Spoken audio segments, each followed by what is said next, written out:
Vi a una generación que está terriblemente angustiada. 1 de cada 4 jóvenes en Estados Unidos se identifica como de otro género. Trataban a cada niño como si estuviera dañado emocionalmente. Dirán lo que sea, cambio climático, la policía o ser negro. Convencimos a una generación de que son enfermos mentales. Es muy importante lo que dices. El primer paso no debería ser terapia y medicación. Algunos niños la necesitarán. El problema es que estamos creando desórdenes mentales. Abigail Shrier, si alguien no sabe quién eres, vive bajo una roca. No creo que necesites presentación. Tú has sido una de las figuras más importantes en los últimos años, diría que en América y en Occidente, porque has informado sobre descubrimientos que son muy significativos para las familias jóvenes en Estados Unidos, así que no puedo esperar para tener una discusión profunda sobre tus libros y todo lo que has estado haciendo. Compártenos, por favor, un poco sobre tu trabajo. Claro. Gracias. Gracias por recibirme. Mi primer libro se titula Un daño irreversible, la locura transgénero que seduce a nuestras hijas. Es sobre el contagio social de la epidemia trans. Chicas adolescentes decidían de repente, con sus amigas, que eran transgénero, que eran chicos. Pedían hormonas y cirugías y las recibían. Escribí el libro y se publicó en 2020. Fue el primer libro que nombró este fenómeno y explicaba los riesgos y lo que estaba sucediendo a nuestro alrededor. Realmente sorprendió a muchas personas que ni siquiera sabían que era un fenómeno nacional. Y resultó ser un fenómeno totalmente occidental. Así que el libro se ha traducido a 10 idiomas, porque Estados Unidos ha exportado la epidemia trans entre las adolescentes en todo Occidente. Cuando publicaste este libro, recuerdo que te llamamos, hicimos un video de 5 minutos, y recuerdo que la gente me decía que este tema era muy marginal. Decían que no era posible que tantas chicas jóvenes o incluso chicos estuvieran realmente en peligro. Y tuvimos mucha oposición. También recuerdo que fuiste al programa de Joe Rogan y yo me preguntaba si Joe Rogan te dejaría regresar, ya que ese episodio fue censurado. Pero claro, él te respaldó. Eso me pareció increíble. Dime si experimentaste una reacción similar de oposición cuando lanzaste tu segundo libro. No. Mi segundo libro es Mala terapia, ¿por qué los niños no están madurando? Y se trata de todas las formas en que la industria de la salud mental realmente ha dañado la salud mental de la nueva generación. Bueno, mi primer libro estaba adelantado. La gente no se había dado cuenta.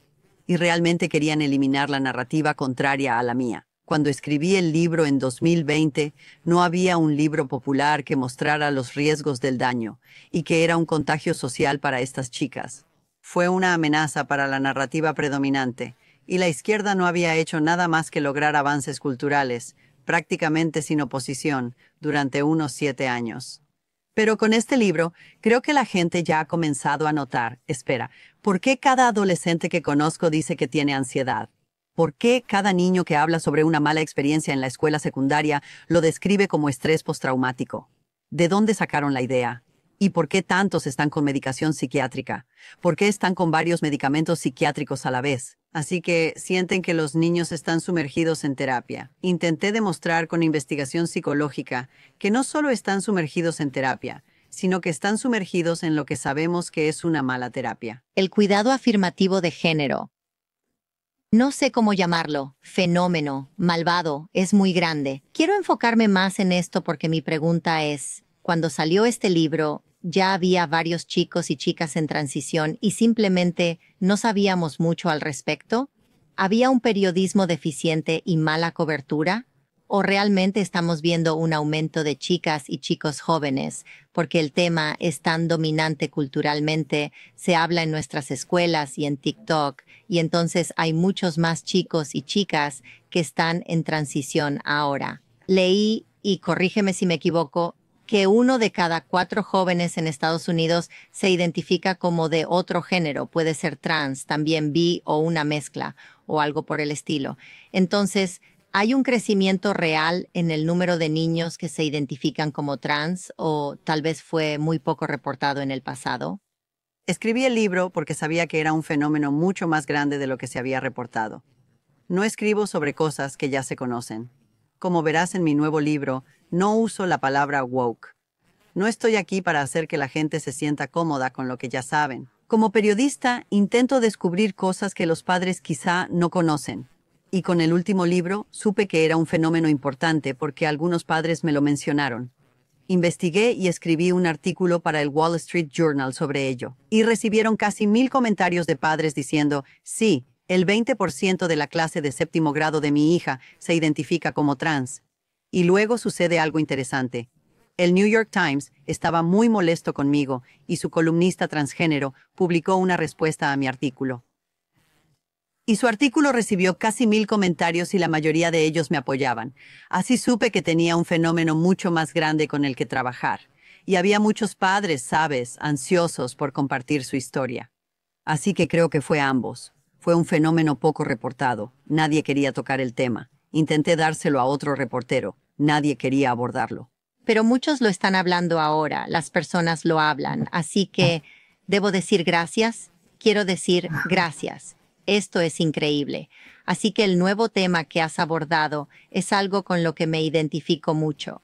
Y es el tema de que todos requieren terapia, ¿verdad? Y que todos están mentalmente dañados. Y la única forma de solucionarlo es yendo a terapia y tal vez tomando pastillas.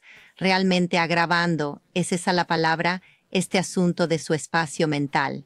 ¿Qué te llevó a escribir este libro? ¿Viste algo de la misma manera que con los transgénero? Sí, de hecho vi a una generación que está terriblemente angustiada. Sabemos que menos de la mitad de la nueva generación, la llamada Gen Z, cree que su salud mental es buena. Pero eso es sorprendente, porque también han sido los que más recibieron consejos de bienestar, consejos contra el acoso y mucha regulación emocional en las escuelas. Han tenido aprendizaje socioemocional por 15 años. Deberían ser el ejemplo de salud mental, ¿no? Pero cuando escribí mi propuesta de libro, aún no creía que fuera por la terapia, porque en realidad, menos de la mitad de los niños, cerca del 40%, ha estado en terapia. Aún no era ni la mitad. Luego escribí el libro con una tesis diferente, y lo presenté a un editor, y lo vendí. Y la tesis era que tenía que ver con la forma en que los criaban. Quizás los criaban diferente. Y luego asistí a una conferencia de 3 días organizada por el Sistema Escolar Público de California sobre salud mental. Y pensé, quiero ver qué hacen las escuelas por la salud mental. Y lo que aprendí allí fue que los niños en terapia no eran solo los que iban con un terapeuta, que la terapia, o lo que yo llamo mala terapia, se había vuelto común, y la mayor cantidad de pacientes en el país estaban en las escuelas públicas. Y dime entonces, ¿qué fue lo que viste que te llevó a darte cuenta de esto? Vi que el mandato de las escuelas era el cuidado enfocado en el trauma. Son personas que piensan que todos los niños están traumatizados, que sus cuerpos guardan trauma intergeneracional. Por cierto, mucho de esto es absurdo, como escribo en el libro. Pero estaban enseñando esto a los niños. Trataban a cada niño como si estuviera emocionalmente dañado. Y no solo no había disciplina, sino que todo el programa era sobre aprendizaje socioemocional, que era como una terapia grupal. Y en lugar de castigarlos, los niños con mal comportamiento eran enviados con el consejero. ¿Y qué hace el consejero? El consejero te libera de los requisitos. Te ayudan a evitar cosas difíciles en la escuela, como las pruebas con tiempo. Esa es una gran herramienta que usan. Ahora, déjame decirte, no estoy en contra de la terapia. Ni siquiera estoy en contra de los medicamentos psiquiátricos. A veces, los niños los necesitan. Está bien. Hay niños que sufren mucho y están en gran aflicción. Pero estas cosas no se daban así. Se recetaban de manera general. Muchas de las recomendaciones, por cierto, para medicamentos de TDAH vienen ahora del maestro, y estos son estimulantes muy poderosos. Así que la escuela funcionaba como una especie de unidad de salud mental en el país. Es como si el aprendizaje socioemocional fuera un impulso para la industria de la salud mental. Así es. Y estaban haciéndolo más, como aprendí al escribir este libro. Y debo decir que no sabía nada de esto al comenzar, pero entrevisté a muchos investigadores académicos en psicología, y aprendí algunas cosas. Una es que hacer que los niños piensen en sus emociones y que piensen en sus emociones todo el tiempo, y monitorear sus emociones es la forma de desregularlos. También es la forma de que sean infelices, reflexionar sobre el dolor. Se lo piden a los niños en la escuela pública. Habla sobre un momento en que sentiste dolor. Piensa en alguna vez que te rechazaron. Piensa en la vez que fallaste. ¿Cómo te hizo sentir? Ese es el síntoma más común de la depresión. Es reflexionar sobre un dolor pasado, no dejarlo ir y repetirlo sin parar. Y eso es lo que enseñan en la escuela. Regreso a los años cuando estudiaba mi maestría en educación. Recuerdo que me animaban como docente, ya sea a través del aprendizaje social y emocional, que ahora lo veo como el caballo de Troya. Pero recuerdo que se me dio el mandato de sentarme con mis estudiantes y permitir que todos expresaran sus emociones en un ambiente seguro para todos, y así sentirnos unidos. Y entonces tú estás diciendo que algo te llamó la atención en las conferencias y dijiste, esto no tiene sentido. ¿Por qué hacemos terapia grupal con un profesor que claramente no está capacitado para hacer ninguna terapia, menos aún terapia para 40 niños? Así es. Algo que aprendí hablando con los investigadores de psicología fue que suena inofensivo. Pregunta a los niños, ¿cómo se sienten? Bueno, ¿qué podría salir mal, verdad? Podrían decir, me siento genial. El problema es que deben enseñar el aprendizaje social y emocional, es decir, la regulación de emociones. Bueno, si dices, me siento genial, no hay nada que enseñar. Así que siempre va en la misma dirección. Ahora piensa en un momento doloroso. Piensa en un momento en que te sentiste acosado o excluido. Y hay más. Esto en sí aumenta la desregulación. Y por cierto, también hace que sea más difícil que los niños realicen cualquier tarea. Sabemos esto. Enfocarse en uno mismo dificulta realizar cualquier tarea difícil. Totalmente. Me siento muy identificada porque cuando estoy mal, si solo pienso en mí, en lo mal que estoy y pobre yo, ¿cuál es la cosa más difícil que he vivido recientemente? Me vuelvo más débil y menos eficiente. No puedo concentrarme, ¿verdad? Solo pienso en lo difíciles que son las cosas y soy un adulto, así que puedo regularme mejor. Pero para un niño llevarlo por este camino de pensar, pobrecito yo, ¿cuál es la peor cosa que puedo pensar ahora? Y luego vamos a la clase de matemáticas. Exacto. Y quiero que los padres sepan que es diferente con los adultos. Por malo que sea para los adultos, es peor para los niños. ¿Por qué? Porque estás sentado con tu consejero escolar o un maestro hablando sobre tu trauma y ellos les dicen que han sido traumatizados. Espera. La palabra trauma se usa en las escuelas, los maestros lo llaman así. Su mandato es el cuidado informado sobre el trauma. Debemos aceptar que muchos niños han sido traumatizados. Eso dicen. ¿Y qué los traumatizó? Bueno, dirán, hacen una lista, se basa en un estudio, pero es un estudio que ha sido abusado. Exageran las causas, dirán que cualquier cosa, desde el cambio climático hasta las tácticas policiales, pueden causar un trauma. O ser negro puede causar trauma. Hablé con una gran maestra de escuela pública que era negra, y le resulta muy ofensivo que le digan a los niños que nacer negro en Estados Unidos significa que han sido traumatizados y que han heredado trauma. Pero quiero que los padres sepan que si los niños están sentados haciendo esto con su consejero o maestro, bueno, ¿quién se supone que debía cuidarlos del trauma? Los padres. Así que, naturalmente, siempre lleva a una crítica o llevará a una crítica de la familia, de los padres. Porque, claro, la próxima pregunta es, ¿dónde estaba tu mamá? ¿O dónde estaba tu papá cuando esto sucedía? Bueno, ella no tuvo tiempo para ayudarme. Bueno, ahora dime, ¿por qué crees que el sistema está haciendo todo esto? ¿Piensas que es solo algo que se está saliendo de control porque la gente está perdiendo el sentido de lo correcto, la capacidad de discernir lo que es correcto para los niños? ¿O hay una industria nefasta que intenta dañar la familia, quiere sobremedicar a los niños o tal vez dar poder al gobierno, no sé? Dinos, ¿qué piensas al respecto? Es una excelente pregunta. Es crucial. ¿Es esto intencional? ¿Es gente trabajando junta? Esto es lo que diré. Como periodista, intento no especular sobre cosas de las que no tengo pruebas, y esto es lo que puedo probar. Si quisieras dañar a los niños emocionalmente, si tu objetivo fuera afectarlos negativamente, no habría mejor programa para hacerlo que el que ahora hay en las escuelas, bajo el título de salud mental. No importa mucho quién lo esté orquestando, lo que importa es que debemos salvar a nuestros niños. Así es. Bueno, una parte de mí quiere decir, eso es todo. Nunca enviaré a mis hijos, ni a ningún niño que amo, a una clínica de salud mental o a un terapeuta, porque ahora podrían estar en peligro. Y luego parte de mí dice, tenemos que vivir en el mundo real, y como padres tenemos miedo. Tenemos miedo de no atenderlos de la mejor manera posible.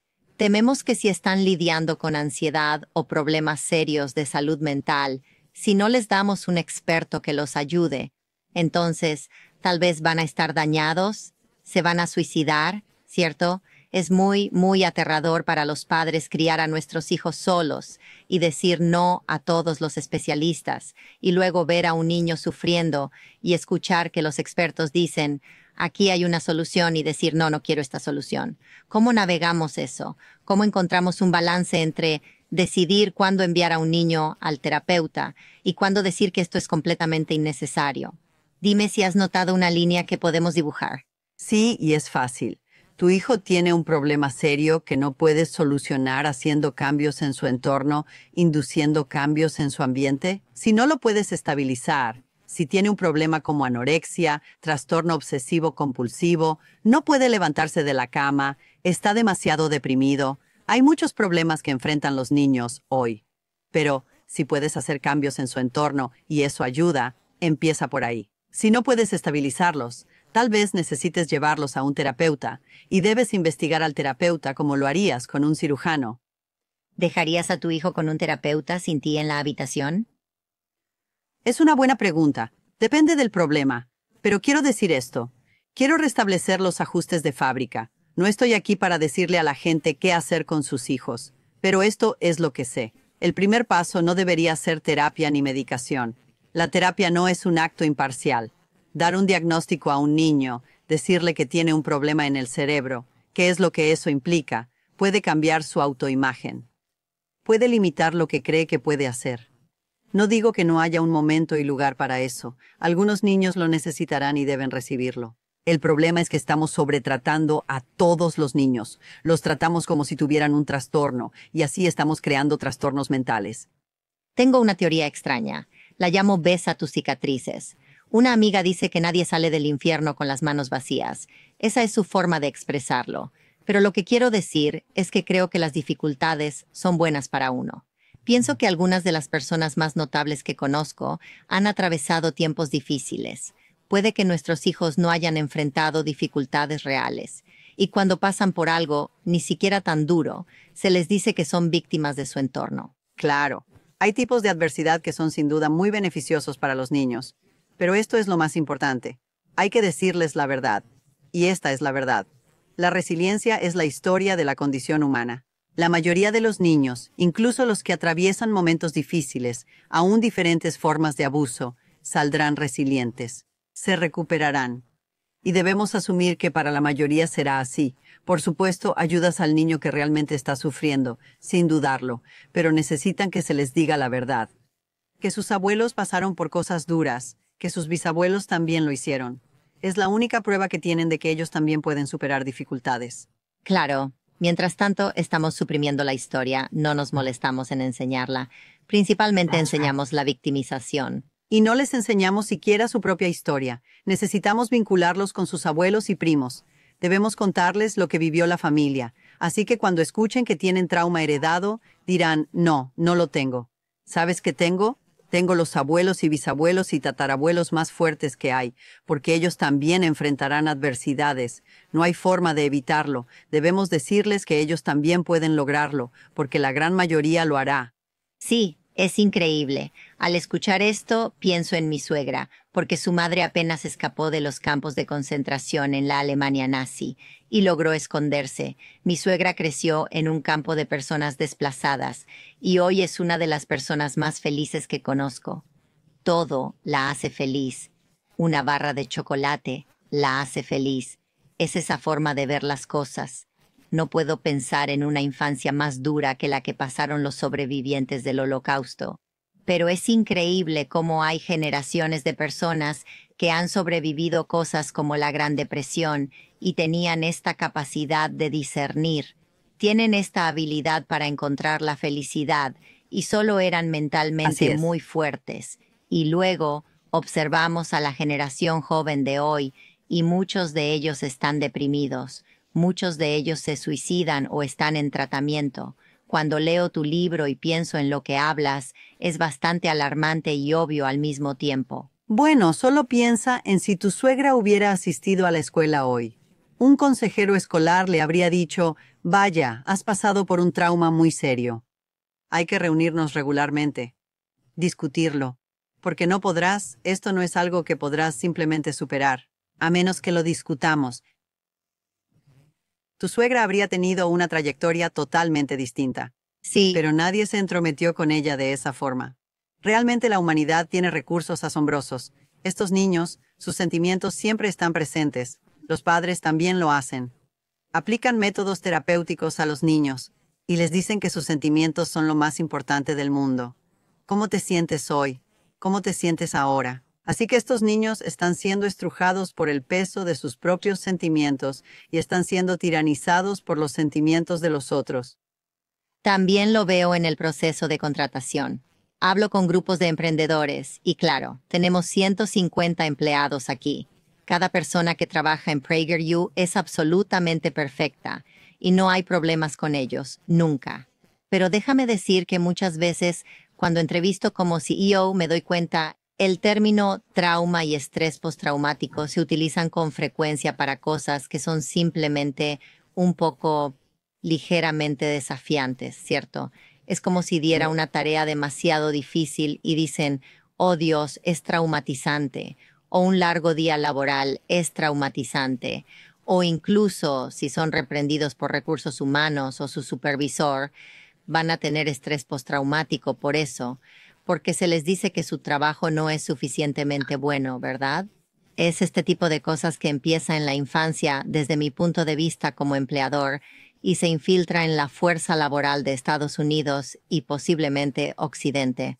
Sí, eso es absolutamente cierto. Y déjame decirte, hay una nueva investigación que salió y mostró que los adultos que creen haber sido traumatizados de niños son más propensos a tener psicopatología en la adultez.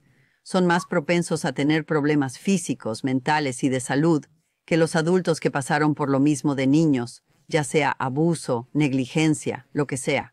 Si no creen que fueron traumatizados de niños, es menos probable que tengan psicopatología en la adultez. Les va mejor porque escuchar y creer que pasaste por un trauma es debilitador. Sé que tu enfoque principal está en los niños y lo que ocurre con la salud mental. Es una industria, ¿verdad? Es evidentemente una industria que también es lucrativa, pero además veo que está avanzando al sector de recursos humanos en empresas de Estados Unidos, ¿cierto? Hay una industria de recursos humanos que siempre se preocupa por no traumatizar a los empleados. Dicen, ¿cómo te atreves a decir algo que los haga sentir incómodos? ¿Verdad? Y hemos hecho más débil el espíritu americano, en lugar de decirle a todos, sabes, si alguien realmente te presiona para avanzar, significa que creen en ti. Eso implica que creen que puedes lograr más. Eso significa que no piensan que seas una víctima. Así que imagina reorientar todo esto apuntando a la perseverancia. Y si comenzáramos eso en el jardín de infantes, ¿qué tipo de fuerza laboral veríamos en Estados Unidos? ¿Qué tipo de ejército tendríamos? ¿Qué tipo de liderazgo veríamos aquí ahora, verdad? Imagino que cualquiera que escuche esto, ya sea que tenga hijos, empleados o amigos en su vida, ninguno de nosotros quiere que la gente ande sintiéndose ofendida y traumatizada todo el tiempo. Y por eso no se presentan a trabajar. Piden días libres por salud mental, ¿verdad? No se sienten listos para ser adultos. Ese es un gran problema. Han sido afectados por la mentira de que todos tienen un problema de salud mental. Y eso los limita. Quiero que la gente lo sepa. Hay quienes enfrentan problemas de salud mental, pero hemos convencido a una generación entera de que son mentalmente débiles o que son enfermos mentales. Y eso los hace débiles y debemos darles el mensaje contrario. Y la mejor noticia para los padres es que es sencillo y no cuesta nada. Los niños necesitan autoridad, lo sabemos. Esto es de un estudio psicológico. Necesitan autoridad en el hogar y comunidad. Personas que los amen y ellos también, como la familia extendida. Que los amen en verdad, no los expertos contratados para cuidarlos, incluso la abuela que les da dulces. Eso es muy importante. Deben saber lo que sus familias han vivido, y esto será lo más difícil para los padres. Necesitan independencia, con cosas realmente importantes y a veces peligrosas, como caminar a casa desde la escuela solos, ya sabes, saber usar cuchillos. Hay que darles habilidades y confiar en que las usen. No estoy hablando de redes sociales. No evolucionamos para manejar las redes sociales. No evolucionamos para que extraños puedan acechar a nuestros hijos en redes sociales. Eso no es algo para lo que evolucionamos. Pero moverte por tu vecindario solo, que se te confíe, ya sabes, caminar a casa, que se te permita ir solo a la tienda y recoger cosas para la familia. Hacer la cena. Hacer la cena, esa es grandiosa. Eso te da una sensación de poder, eficacia. Puedo hacer cosas en el mundo. Estos niños no creen que importan, porque les hemos dicho que son únicos, son tan diferentes de los demás.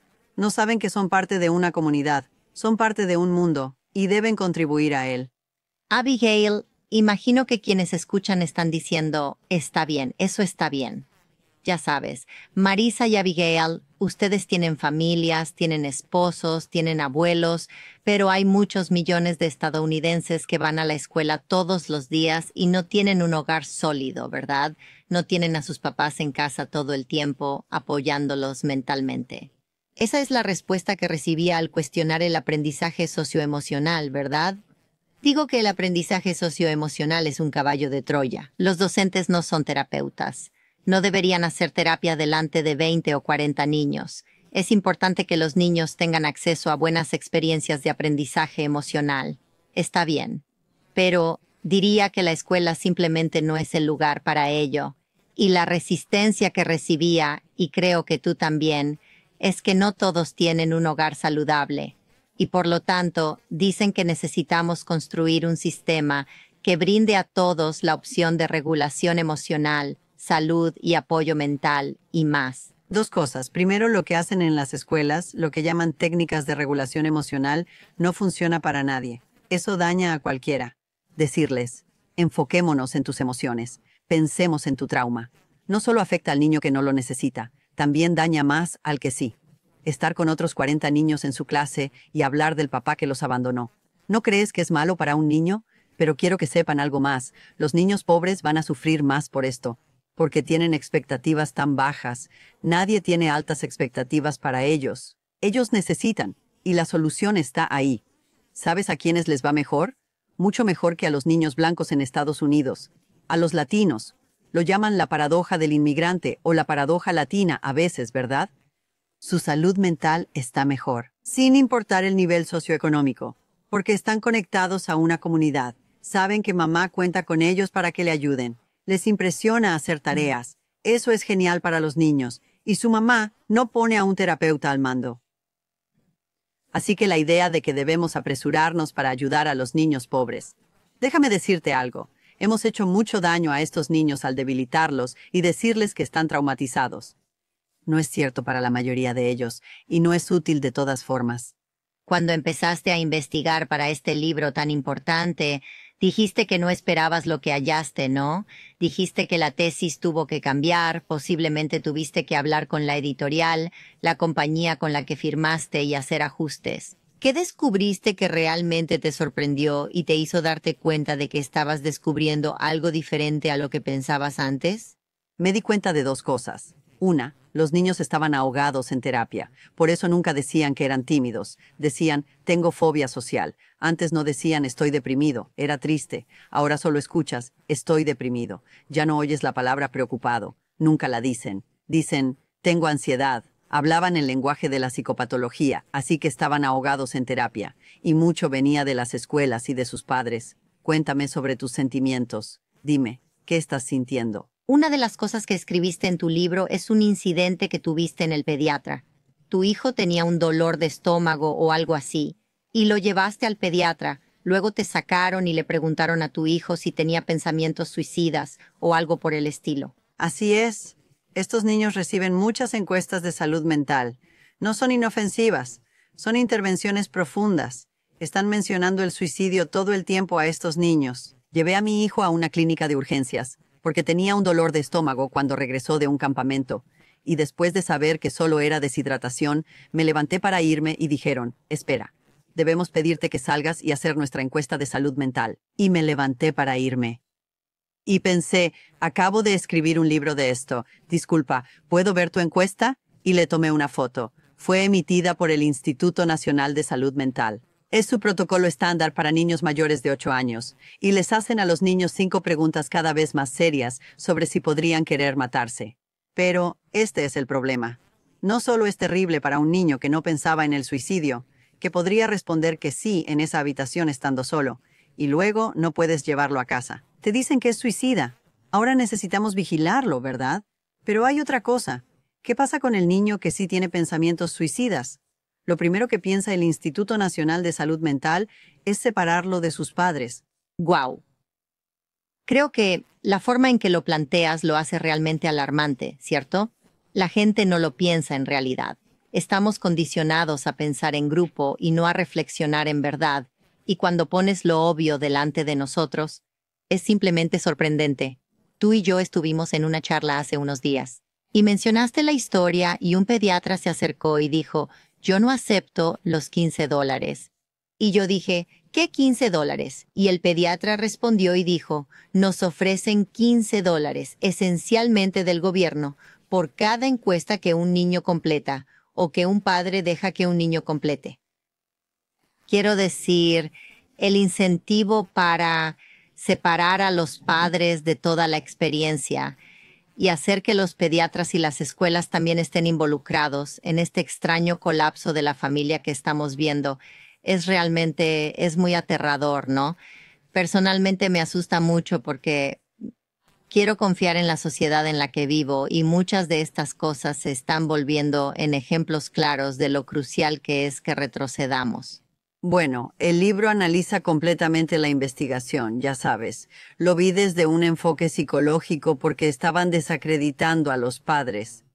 Cuando los padres pensaban, esto no está bien, ¿por qué le preguntan a mis hijos sobre el suicidio? Y la gente decía, es por su salud mental.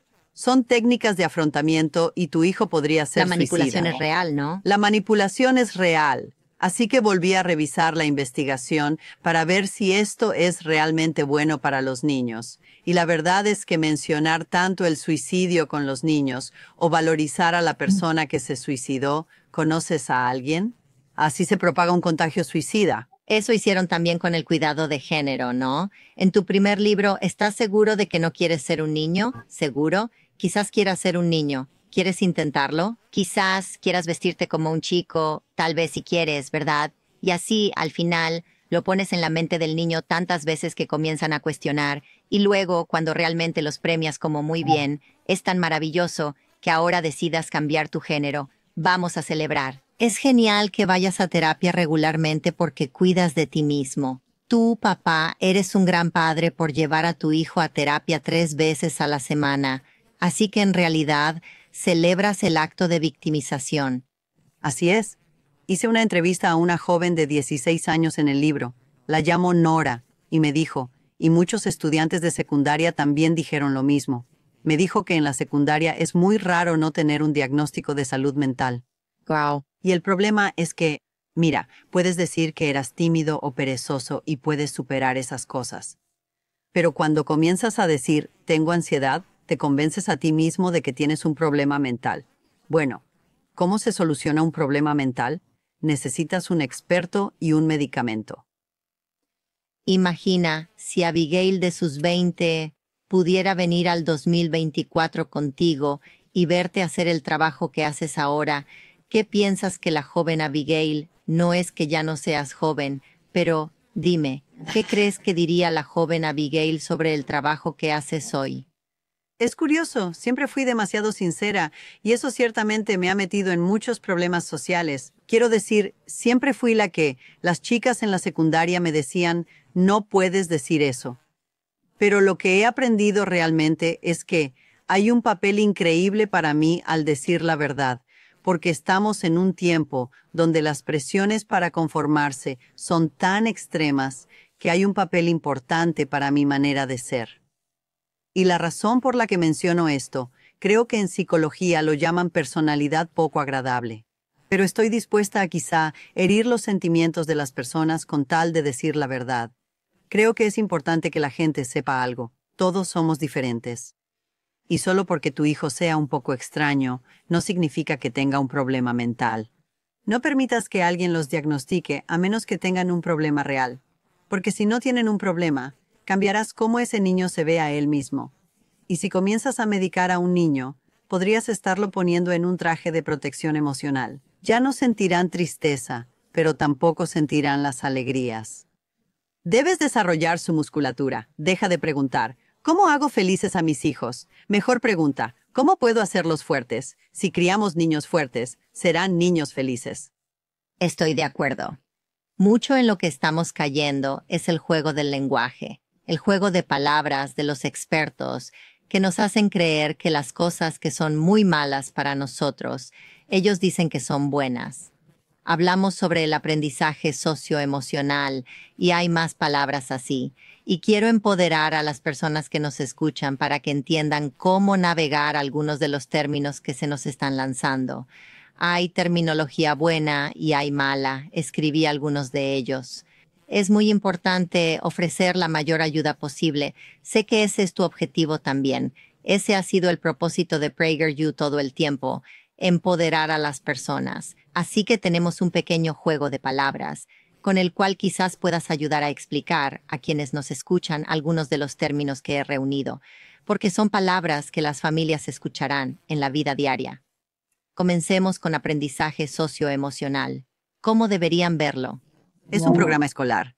Significa lo que ellos quieran, lo que los educadores deseen. A veces significa puro marxismo, pero muy a menudo es un programa psicológico que es esencialmente terapia grupal, haciendo que los niños se concentren en su dolor. Y a menudo toma el espacio de lectura, escritura y aritmética, ¿verdad? Es algo que no puedes medir. Añadiría eso. Ahora utiliza el término memory poker. Sí, eso lo tomé de Elizabeth Loftus, una psicóloga brillante y maravillosa, y una de las más grandes psicólogas del siglo XX. Y ella mencionó que en la terapia grupal a menudo hay una especie de memory poker.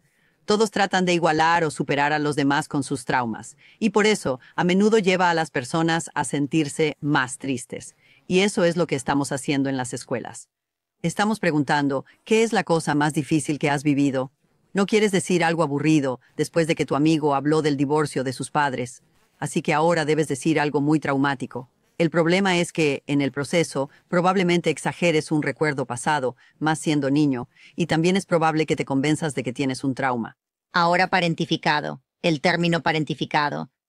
Esto es más de la aplicación de la psicopatología. Toman algo positivo, dar a los niños altas expectativas y responsabilidades, y les dicen, no, has sido emocionalmente abusado por tus padres. ¿Puedes contarnos o darnos ejemplos de cómo fue que conociste este término?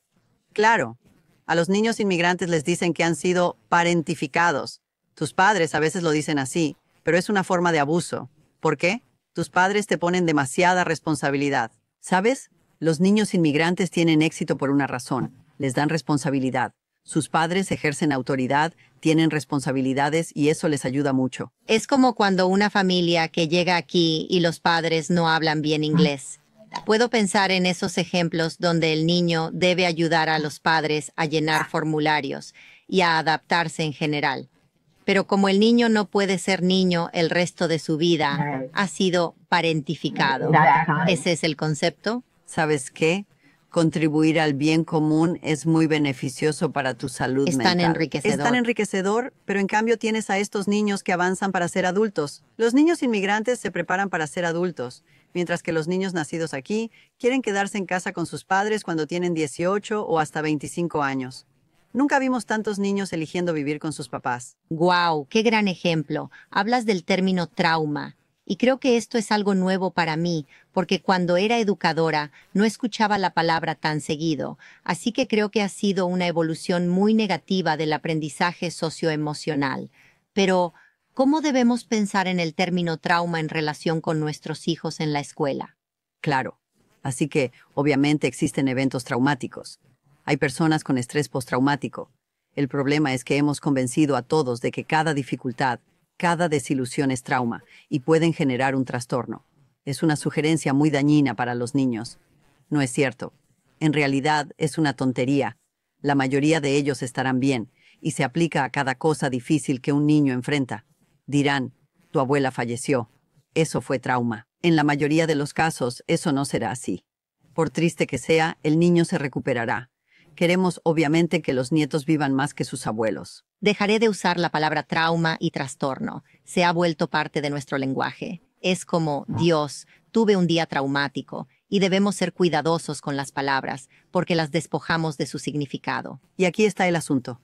No es que no respete a quienes sí tienen trastornos, que han vivido experiencias traumáticas graves. No les ayuda a ellos que lo estemos aplicando de manera casual a una población que no ha pasado por nada en particular, ¿verdad?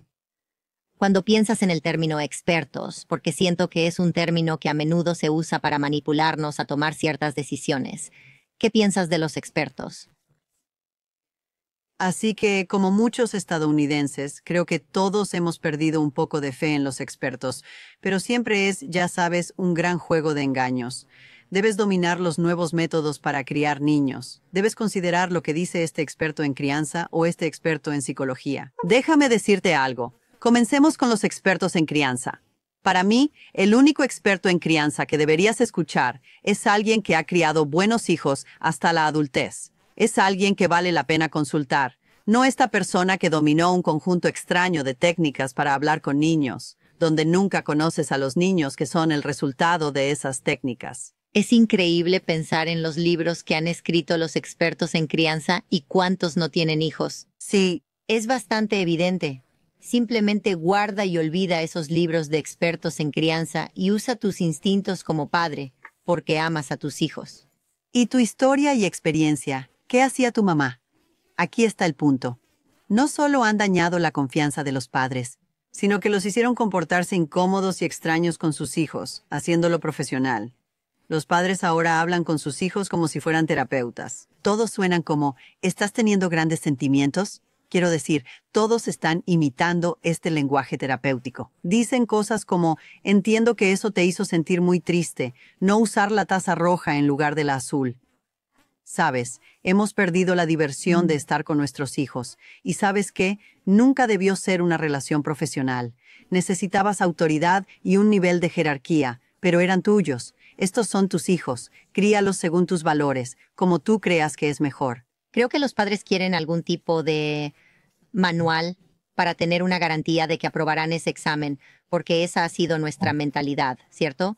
Estamos en esta línea de ensamblaje donde pasamos por el lavado, lo que yo llamo básicamente nuestros centros de adoctrinamiento de izquierda, también conocidos como escuelas públicas. Y tenemos que pasar por una rigurosa línea de ensamblaje sobre cómo triunfar en la vida, ¿verdad? Cómo triunfar en encontrar las carreras que debemos estudiar o incluso al criar hijos. Necesitamos que los expertos nos den un manual. Y si leemos el manual y lo seguimos, entonces seremos exitosos en eso. Y olvidemos nuestros instintos, olvidemos nuestra autonomía. Solo asegúrate de seguir a los expertos para que podamos garantizar nuestro éxito. ¿Y sabes qué? Muchos de nosotros criamos buenos hijos porque somos buenas personas, y algunas buenas personas van a criar hijos no tan buenos, y algunas personas no tan buenas van a criar buenos hijos. No todo puede ser controlado o realmente decidido por algún tipo de manual que ha sido escrito por un supuesto experto. Creo que por eso nos están engañando, porque estamos esperando seguir un proceso de línea de ensamblaje para triunfar en la vida. Y no estamos haciendo lo que sabemos que funciona. Quiero decir, pasar tus valores a tus hijos es fundamental. Los padres lo saben y lo han hecho desde hace miles de años. Pasar nuestros valores a nuestros hijos es esencial en la crianza. Criar a una persona fuerte, darles independencia, enseñarles algo y darles esa independencia, lo que significa no vigilarlos. Porque, ¿sabes cómo los psicólogos introducen estrés en un experimento? Agregan vigilancia. Estamos estresando a estos niños con nuestra vigilancia frenética. No confiamos en su juicio porque nunca les impusimos reglas que debían seguir. Evitamos el castigo, así que no confiamos en su juicio y ahora tenemos que estar pendientes, y eso es lo que estamos haciendo. La palabra guardianes me viene a la mente, porque sé que es un término que las escuelas han estado usando mucho en lugar de padres. ¿Sí? Es un término ofensivo. Reduce a los padres a proveedores de servicios, pero también es un término instructivo. Cuando lo vi en los materiales escolares, pensé, así es como los maestros piensan sobre los padres, y tratan de enseñarlo también a los niños. Tus padres son solo tus proveedores de servicios. No son tan importantes. Podemos discutir aquí lo que hicieron anoche, tu castigo, o cómo se comportaron contigo y decidir si es bueno. Wow. ¿Qué piensas del término equidad? Es solo marxismo con otro nombre, ¿verdad? Es una idea de redistribución. Es una gran parte del nuevo currículo de aprendizaje socioemocional en todo el país. La gente piensa que los problemas están solo en California y Nueva York, pero he revisado currículos en todo el país. La equidad es una pieza fundamental de ese currículo. Muchos libros hablan de cómo enseñar el aprendizaje socioemocional a través del lente de la equidad. Y solo imagino que para un gran segmento de la población, lo que identificaste como un problema, que te dicen que eres una víctima, que el sistema está diseñado para lastimarte y sofocarte.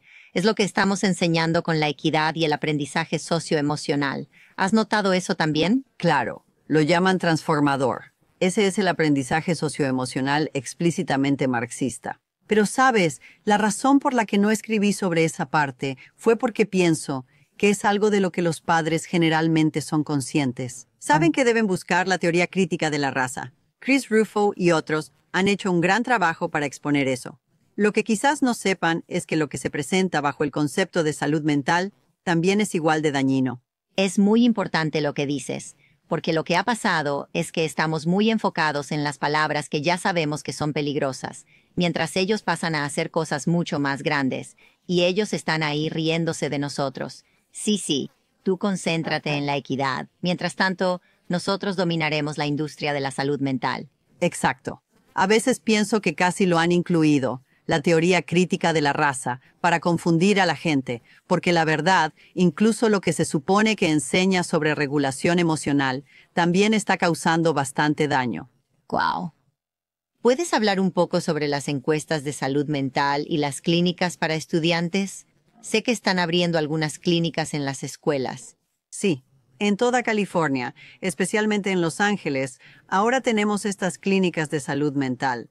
El mandato actual en las escuelas de todo el país es incrementar la salud mental. Realizaron 2 conjuntos de estudios asombrosos en Australia e Inglaterra, mientras escribía el libro.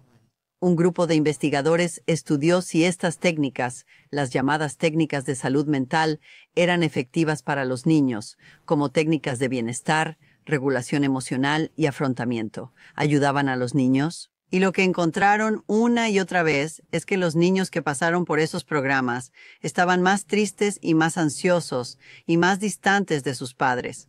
Así que lo que se presenta como salud mental no está ayudando, es lesivo. Abigail, última pregunta. Para los que están escuchando, estoy segura de que están muy molestos por muchas de estas cosas. Y hay muchas cosas, otras cosas preocupantes que ocurren en Estados Unidos ahora. Pero para no sentirnos abrumados y también darnos cuenta de que podemos hacer algo, ¿cuáles son los primeros pasos que sugieres para salir de este problema? Pero dame cosas fáciles. Sí, No cosas digas elegir fáciles, un nuevo, absolutamente. cerrar el departamento de educación, algo que realmente podamos hacer nosotros mismos. Debes saber que este es el problema más fácil de arreglar, Bien, el más quiero sencillo. algo fácil. En Estados Unidos hemos criado buenos niños por generaciones. Sabemos cómo hacerlo. Requiere autoridad parental, lo que no significa ser desalmado, significa ser amoroso. En última instancia, los padres establecen las reglas y los padres imponen consecuencias, si las hay, lo que significa decir que no. Sabemos que esto es bueno para los niños, darles personas que los amen y a quienes ellos amen toda su vida. Eso es crucial. Los primos, tíos, abuelos, esas personas son esenciales. Diles que están conectados a un mundo más amplio y asegúrate de que sepan que deben contribuir a él. Deben darles tareas, hacer cosas, darles un sentido de eficacia. Puedes caminar a casa desde la escuela. Puedes volver a casa caminando luego del autobús. Confío en ti. Hazlo. Mira a los lados y cruza. Confiar en ellos para que desarrollen sus recursos naturales. Y también significa que cuando estén tristes o cuando alguien les dice algo hiriente, diles, ¿sabes qué? Estarás bien. Sigue jugando.